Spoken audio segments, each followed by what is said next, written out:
cried when I heard it first. A friend of mine phoned me and I put on the TV and I saw it and I cried and I cried. And I cried at night and I cried myself to sleep. And today I can't cry anymore because I don't have any more tears to shed. Ebrahim Moolla was Nelson Mandela's close friend. Their friendship has molded much of his life. The two men met when Mandela used Ebrahim's tiny apartment as a secret headquarters.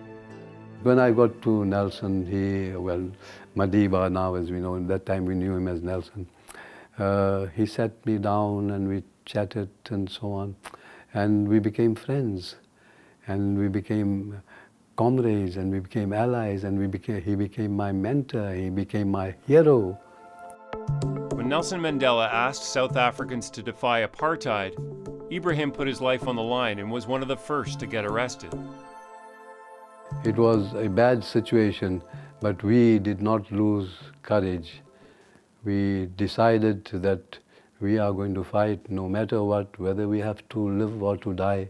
It was going to be something that we will strive for and will, as Mandela said, necessarily die for. We went to the local police station.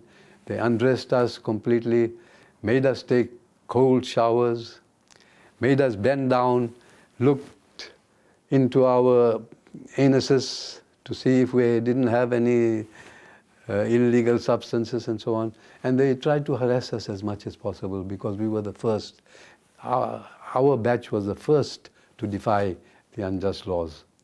You weren't afraid? No, absolutely not. That's why I went. I was not afraid. I was not afraid. I happily went. Why? Because I wanted to see freedom for my people. I was born in poverty.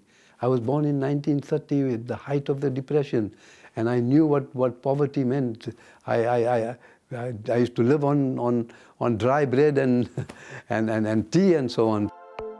In prison, Ebrahim was given blankets full of lice. He was forced to undress in the cold. There was the constant threat of violence and danger. He wanted to teach us a lesson, you see, so that others don't do the thing that we were doing. Did it work? No, it didn't work. It didn't work. We came out of there and we continued with our work. We used to go out at night at the risk of being arrested and being beaten up by the police. Because if they found you with those leaflets, pamphlets that you're putting on the walls, or to paint slogans on the, like we black folks want to read on the library, and they'd come and remove it, and we'd go back after a few days and say, we black folks aren't reading yet. and release our leaders, release Mandela. After years of police harassment, Ebrahim fled to Canada. When Mandela got out of jail, he offered his friend a post in his government. Ebrahim regrets turning him down. What's it like to not be there in South Africa? Oh, I feel if I had the money, I'd buy a ticket right now and I'd go.